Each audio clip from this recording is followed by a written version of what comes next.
उस बेटे इतनी ऊंची आवाज में टीवी क्यों देख रहे हैं आप? कम कीजिए आवाज, शोर हो रहा है। अच्छा दादी, करता हूँ।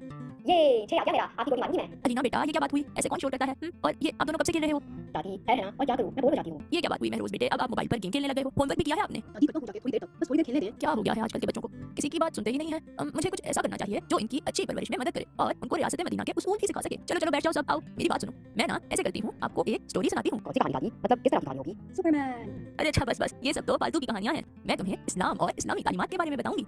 अच्छा तो बच्चों, ये जो कहानी है दरअसल ये एक किस्सा है, किस्सा ग़ज़वा बदर का। क्या ये वही जंग है जिसमें थोड़े से मुसलमानों ने बहुत सारे कुफार से जंग की थी? हाँ जी बेटा, ये वही जंग है। क्या आपने ये पढ़ी हुई है? जी दादी, मैंने पढ़ा हुआ है इसके बारे में, पर मुझे अभी सही से याद नहीं है। वैसे उनकी कोलकाता कितनी थी दादी? दादी हमें नहीं पता इस जंग के बारे में, शुरू से बताना क्या हुआ था इस जंग में, कब हुई थी, क्यों हुई थी? ठीक है बेटा, मैं आपको शुरू से बताती हूँ कि ये जंग हुई क्यों, इसकी वजह क्या बनी। ये ग़ज़वा इस्लाम में बहुत ज्यादा अहमियत रखती है। ये मुसलमानों और कुफार के दरमियान पहली जंग थी जिसने इस्लामी तारीख का रुख ही बदल दिया। और आपको पता है इस ग़ज़वे को यौमुल फुरक़ान भी कहते हैं। इसका ज़िक्र कुरान की 3 सूरतों में हुआ है, जिनमें सूरह अनफाल, सूरह आले इमरान और सूरह हज शामिल है। अब मैं आपको बताती हूँ कि ये क्यों इतनी अफजल और बेहतरीन जंग कहलाई गई और इसने इस्लाम की तारीख का रुख कैसे मोड़ दिया और क्यों इसका जिक्र कुरान मजीद की मुख्तलिफ सूरतों में हुआ। ग़ज़वे से कुछ अर्सा पहले जब मोहम्मद सल्लल्लाहु अलैहि वसल्लम मक्का में इस्लाम फैला रहे थे और मक्का के लोगों को इस्लाम की दावत दे रहे थे, तो अबू जहल को ये सब हजम नहीं हो रहा था। तो उसने ही मक्का में इस्लाम को फैलाने से रोकने के लिए काफिरों को मुसलमानों के खिलाफ भड़काया और उन पर बड़े जुल्म किए। हर तरह का तरीका उन पर आजमाया गया। इस तरह कुफार के जुल्म की वजह से कुछ मुसलमान मक्का से हिजरत करके हबशा चले गए। जब ये बात कुफार को पता चली तो उन्होंने मक्का से कुछ सफीर को हबशा भेजा ताकि वो उन मुसलमानों को वापस लाएं और ये जुल्म सितम बढ़ता रहे। इस जुल्म की वजह से जो हिजरत हुई उसका जिक्र भी सूरह अन-नहल में हुआ है। जिन लोगों ने जुल्म बर्दाश्त करने के बाद अल्लाह की राह में तर्क वतन किया है, हम उन्हें बेहतर से बेहतर ठिकाना दुनिया में अता फरमाएंगे और आखिरत का सवाब तो बहुत ही बड़ा है। काश के लोग इससे वाकिफ होते। जुल्म की इंतहा बढ़ती जा रही थी। फिर उसके बाद 27 सफर 622 में मोहम्मद सल्लल्लाहु अलैहि वसल्लम को नबुव्वत के 14वें साल में मक्का से यसरब हिजरत का हुक्म हुआ। यसरब मदीना का नाम था हिजरत से पहले और ये हिजरत का भी पहला ही साल था। जब कुफार को हिजरत का पता चला तो उन्होंने मोहम्मद सल्लल्लाहु अलैहि वसल्लम को शहीद करने का मंसूबा बनाया, पर उनका ये मंसूबा कामयाब ना हो सका और मोहम्मद सल्लल्लाहु अलैहि वसल्लम मदीना हिजरत करने में कामयाब हो गए। मोहम्मद सल्लल्लाहु अलैहि वसल्लम की हिजरत करने के बाद मदीना में इस्लाम तेजी से फैलने लगा। जब ये बात मक्का वालों को पता चली तो वो हसद करने लगे। उन्होंने बड़ी साजिशें की पर कामयाब ना हो सके। यहाँ तक कि उन्होंने मदीना के बाकी कबाइल को भी खिलाफ करने की कोशिश की पर नाकाम रहे। फिर 2 हिजरी रबीउल अव्वल को कुरैश का एक सरदार मदीना आया। उसने वहाँ आके मुसलमानों के जानवर लिए और चला गया। वो सिर्फ मुसलमानों को ये बताना चाहता था कि वो इतने दूर से आगे भी उनको नुकसान पहुंचा सकते हैं। जब आप सल्लल्लाहु अलैहि वसल्लम को इस वाक़ये का पता चला तो उनके लिए जरूरी हो गया कि वो कोई कदम उठाएं जिससे कुफार मुसलमानों को नुकसान न पहुंचा सके। मक्का के लोग तिजारत के लिए दूसरे शहरों में जाते थे। एक दफा मक्का के बड़े सरदारों में से एक सरदार जिसका नाम अबू सुफियान था, जो वैसे तो बाद में मुसलमान हो गया था, उसका काफिला मक्का से शाम की तरफ तिजारत के लिए गया तो उसका आप सल्लल्लाहु अलैहि वसल्लम को इल्म हो गया। आप सल्लल्लाहु अलैहि वसल्लम ने अबू सुफियान के काफिले को शाम से मक्का जाते हुए रुकने का फैसला किया, क्योंकि शाम से मक्का के रास्ते में मदीना आता है। तो आप सल्लल्लाहु अलैहि वसल्लम ने शाम और मदीना के बीच में रुकने का इरादा कर लिया। अबू सुफियान की क़यादत में 40 लोगों का काफिला शाम से मक्का की तरफ रवाना था, जिसमें 1000 ऊंट 50,000 दिनार की मालियत का सामान भी था। अबू सुफियान को इल्म हो गया था तो वो अपने काफिले के साथ रास्ते में ही रुक गया और उसने फिर अपने काफिले से एक बंदा मक्का की तरफ भेजा और कहा कि मक्का वालों को खबर पहुंचाओ कि काफिला खतरे में। जब मक्का वालों को ये खबर मिली तो वो परेशान हो गए। अबू जहल जो मुसलमानों से जंग की तलाश में था, उसने लोगों को भड़काया और उनको खिलाफ किया और मक्का वाले मुसलमानों से लड़ने के लिए मदीना की तरफ रवाना हो गए। जब काफिला मक्का से चला था तो उसकी तादाद 1300 थी। जब अबू जहल का काफिला मदीना की तरफ रवाना था तो दूसरे रास्ते से अबू सुफियान का काफिला मक्का पहुंच गया था। जब इनको मालूम हुआ तो अखनस बिन शरीक ने वापसी की राय दी। तो अबू जहल जो कुरैश मक्का को मुसलमानों के खिलाफ भड़का के लाया था, उसने मना करते हुए बोला कि जिन मुसलमानों पर हमने 13 साल हुकूमत की है उनमें इतनी हिम्मत कैसे आ गई कि वो हमारा मुकाबला करेंगे। पर अखनस बिन शरीक ने उसकी राय से इख्तिलाफ करते हुए अपने बनु ज़ुहरा के 300 के काफिले के साथ वापस मक्का की तरफ रवानगी की। पर जब बनु हाशिम ने भी वापस जाना चाहा तो अबू जहल ने उन्हें सख्ती से रोक दिया। इस तरह काफिरों के लश्कर की तादाद 1000 हो गई और फिर वो बदर के मैदान पहुंच गए। जब आप सल्लल्लाहु अलैहि वसल्लम को इल्म हुआ कि कुरैश मक्का से एक काफिला हमसे जंग करने आया है तो मोहम्मद सल्लल्लाहु अलैहि वसल्लम ने सहाबा इकराम को इकट्ठा किया और उनसे मशवरा किया। फिर सब सहाबा ने कुफार के साथ जंग को दुरुस्त माना। इस मौका पर सैयदना मक़दाद बिन उमर रज़ियल्लाहु तआला अन्हा ने तकरीर फरमाई, जिसमें उन्होंने कहा, हम ऐसा नहीं कहेंगे जैसा कि मूसा की कौम ने कहा था, तुम और तुम्हारा रब जाओ और तुम दोनों से लड़ो, लेकिन हम आपके दाएं बाएं और आपके आगे और आपके पीछे लड़ेंगे। आप सल्लल्लाहु अलैहि वसल्लम के चेहरे पर मुस्कुराहट सी आ गई जब उन्होंने ये बात सुनी। फरमाने लगे, खुशी खुशी चलो। आप सल्लल्लाहु अलैहि वसल्लम ने बतौर सिपह सालार हज़रत अली रज़ियल्लाहु तआला अन्हु, साद बिन वक़ास रज़ियल्लाहु तआला अन्हु और ज़ुबैर बिन अव्वाम रज़ियल्लाहु तआला अन्हु को जासूसी के लिए भेजा। फिर सहाबा कुरैश के 2 बंदों को पकड़ के लाए। आप सल्लल्लाहु अलैहि वसल्लम ने उनसे कुरैश के बड़े सरदारों के बारे में पूछा जो जंग में शामिल थे। मालूम होने के बाद ये अंदाजा हो गया था कि मक्का ने अपने जिगरगोशों को भेजा है। मुसलमानों ने आप सल्लल्लाहु अलैहि वसल्लम के लिए शुमाल मशरिक में एक टीले पर छप्पर बना दिया, क्योंकि इस जगह से पूरा मैदान जंग नजर आता था। सैयदना साद बिन मुआज़ की निगरानी में एक नौजवान का दस्ता आप सल्लल्लाहु अलैहि वसल्लम की हिफाजत के लिए मुकर्रर किया गया और जंग से एक दिन पहले अल्लाह ने उनके दिलों से खौफ निकालने के लिए उन पर नींद तारी कर दी ताकि उनके दिलों में चैन आ जाए और उन पर बारिश की शक्ल में एक रहमत नाज़िल हुई जो मुसलमानों के लिए फायदेमंद साबित हुई। कुफार उस रहमत से परेशान हो गए और इसका जिक्र अल्लाह ने कुरान में भी किया है। उस वक्त को याद करो जबकि अल्लाह तुम पर ऊँट तारी कर रहा था अपनी तरफ से चैन देने के लिए और तुम पर आसमान से पानी बरस रहा था कि इस पानी के जरिए से तुमको पाक कर दे और तुमसे शैतानी वसवसे को दफा कर दे और तुम्हारे दिलों को मजबूत कर दे और तुम्हारे पांव जमा दे।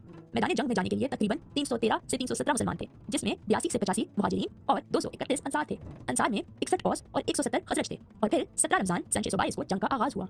रसूल सल्लल्लाहु अलैहि वसल्लम ने एक मुट्ठी मिट्टी और कंकरियों की उठाई और उसको दुश्मनों की तरफ फेंकते हुए फरमाया, चेहरे बिगड़ जाएं। मिट्टी या कंकरियों का कुछ न कुछ हिस्सा मुशरिकीन की आंखों या मुंह पर जरूर गिरा। सूरह अनफाल आयत 17 में अल्लाह ताला इसी वाक़ये का तज़किरा करते हैं, सो तुमने इन्हें कत्ल नहीं किया लेकिन अल्लाह ने इनको कत्ल किया और आपने खाक की मुट्ठी नहीं फेंकी बल्कि अल्लाह ने वो फेंकी ताकि मुसलमानों को अपनी तरफ से इनकी मेहनत का खूब एवज़ दे। बिलाशुबा अल्लाह ताला खूब सुनने वाला खूब जानने वाला है।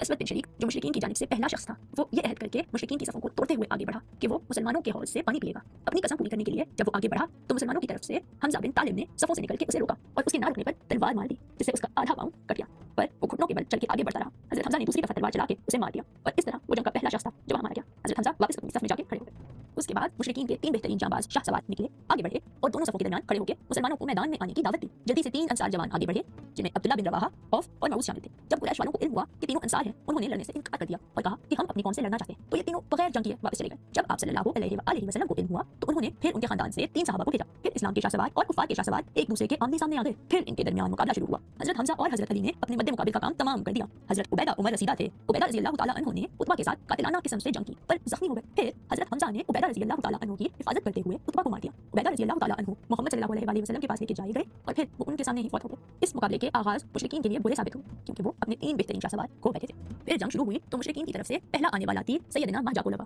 ایسے وہ بدر کے پہلے شہید کہلائے۔ پھر آپ صلی اللہ علیہ وآلہ وسلم نے مشرکین پر ٹوٹ پڑنے کا حکم دیا۔ حکم ملتے ہی مسلمان پرجوش ہو کے آگے بڑھنے لگے اور پھر کفار کو کاٹنے لگے جیسے وہ کوئی سبزی ہو۔ ایسے میں فرشتے بھی آ گئے اور انہوں نے بھی شرکت کی اور پھر کافروں کا سر قلم کرنے لگے۔ اسی دوران میں معاذ بن جموع اور معاذ بن الفا تیر کی طرح سے ابو جہل کی طرف بھاگے اور جاتے ساتھ ہی تلوار مار کے ابو جہل کو زخمی کر دیا۔ جب یہ چیز ابو جہل کے بیٹے اکرمہ بن جہل نے دیکھی تو وہ دوڑ کے آیا اور حضرت معاذ کے کندھے پر تلوار سے وار کر کے ان کا بازو شہید کر دیا۔ ابو جہل نیچے گر گیا، صحابہ انہیں مرا ہوا سمجھ کے آگے بڑھ گئے، پر جب سعد بن مسعود نے دیکھا کہ ابو جہل تو زندہ ہے تو انہوں نے ابو جہل کی گردن پر وار کر کے گردن دھڑ سے الگ کر دی۔ پھر اس کے بعد بطور سپہ سالار محمد صلی اللہ علیہ وآلہ وسلم میدان جنگ میں اترے اور دشمنوں کی طرف بڑھتے گئے۔ جب دشمنوں نے یہ منظر دیکھا تو وہ میدان سے بھاگنے لگے، جس میں کئی مسلمان شہید ہوئے پر بہت سے کفار مارے گئے اور کچھ کفار تو قید بھی ہو گئے۔ اس دوران 70 کفار قید ہوئے اور 70 ہی مارے بھی گئے تھے، جبکہ مسلمانوں میں 14 صحابہ شہید ہوئے، جن میں 6 مہاجرین، 8 انصار، 6 خزرج اور 2 اوس تھے۔ جنگ کے اختتام پر مسلمانوں کا جب پلڑا بھاری ہونے لگا تو وہ اپنی جان بچاتے ہوئے اپنا سارا سامان چھوڑ کے بھاگ پڑے اور پھر وہ مال غنیمت مسلمانوں کو مل گیا۔ دادی یہ مال غنیمت کیا ہوتا ہے؟ بیٹے، مال غنیمت جو فوج جنگ جیت جاتی ہے وہ ہارنے والی فوج کا سارا سامان جیسے کہ ہتھیار، ان کے کھانے پینے کی اشیاء، ان کے جانور سب اپنے قبضے میں کر لیتے ہیں اور پھر ان کو آپس میں تقسیم کر کے اپنے استعمال میں لے آتے ہیں۔ تو بچوں، جو مال غنیمت مسلمانوں کے حصے میں آیا تھا اس کو تقسیم کیا گیا، جس میں معاذ بن جموع اور معاذ بن الفا کو ابو جہل کا سامان ملا اور سعد بن مسعود کو ابو جہل کا سر کاٹنے پر اس کی تلوار ملی، اور باقی قریش والوں کا جو بھی مال تھا وہ محمد صلی اللہ علیہ وآلہ وسلم نے باقی صحابہ میں تقسیم کر دیا جو بھی جنگ میں شریک تھے۔ اور یہ سارا مال غنیمت کی تقسیم کا سلسلہ وادی صغرا کے قریب ایک دریا مزید اور نازیہ کے درمیان ہے۔ مال غنیمت کے تقسیم کے بعد محمد صلی اللہ علیہ وآلہ وسلم اپنی فوج کے ساتھ مدینہ کی طرف روانہ ہوئے اور ان کے ساتھ ان کے سارے قیدی غلام بھی گئے۔ مدینہ پہنچنے کے بعد محمد صلی اللہ علیہ وآلہ وسلم نے سب صحابہ سے قیدیوں سے متعلق مشورہ کیا، جس میں ان کو مختلف خواہشات ظاہر کی گئی، جیسے کہ سخت سے سخت سزا دی جائے یا نرمی سے پیش آیا جائے اور رحم فرما دیا جائے۔ آپ صلی اللہ علیہ وآلہ وسلم نے یہ فیصلہ کیا کہ قیدیوں کو رہا کر دیں گے اگر وہ فدیہ دیں۔ جو قیدی غریب یا فقیر تھے محمد صلی اللہ علیہ وآلہ وسلم نے بغیر فدیے کے رہا کر دیے، اور جو تعلیم یافتہ تھے ان سے ایک معاہدہ ہوا کہ وہ مدینہ کے بچوں کو پڑھنا لکھنا سکھائیں گے، اس بدلے انہیں آزاد کر دیا جائے گا۔ پھر جب دنیا نے دیکھا کہ ان کے ساتھ اتنا اچھا سلوک ہے تو وہ ساری قومیں حیران رہ گئیں۔ ان قیدیوں نے بھی مسلمانوں کا حسن سلوک ہمیشہ یاد رکھا۔ جن صحابہ نے جنگ میں شرکت کی تھی ان کے لیے آپ صلی اللہ علیہ وآلہ وسلم نے فرمایا، جن لوگوں نے جنگ بدر میں شرکت کی ہے وہ کبھی جہنم میں نہیں جائیں گے۔ ایک جگہ اللہ فرماتے ہیں کہ اب تم جو بھی عمل کرو تمہارے لیے جنت واجب ہے، میں نے تمہیں بخش دیا۔ دادی اس جنگ سے مسلمانوں کو کیا فائدہ ہوا تھا؟ بیٹا، مسلمانوں کو تو بہت سے فائدے ہوئے ہیں، ان میں سے چند فوائد یہ ہیں جیسے کہ بہت سے قبائل اسلام کے قریب آ گئے، کافروں کا غرور خاک میں مل گیا، مسلمانوں کو کافروں سے فدیے میں بہت ساری مال غنیمت حاصل ہوئی، بعض قبائل نے فوراً اسلام قبول کر لیا۔ یہ جنگ مسلمان بچوں کی تعلیم کا ذریعہ بنی، کفار کے مقابلے میں اسلام کا سر بلند ہو گیا، اور اس جنگ سے ہمیں ایک سبق صبر کا بھی ملتا ہے۔ اس سے متعلق سورہ البقرہ میں بھی ذکر آیا ہے۔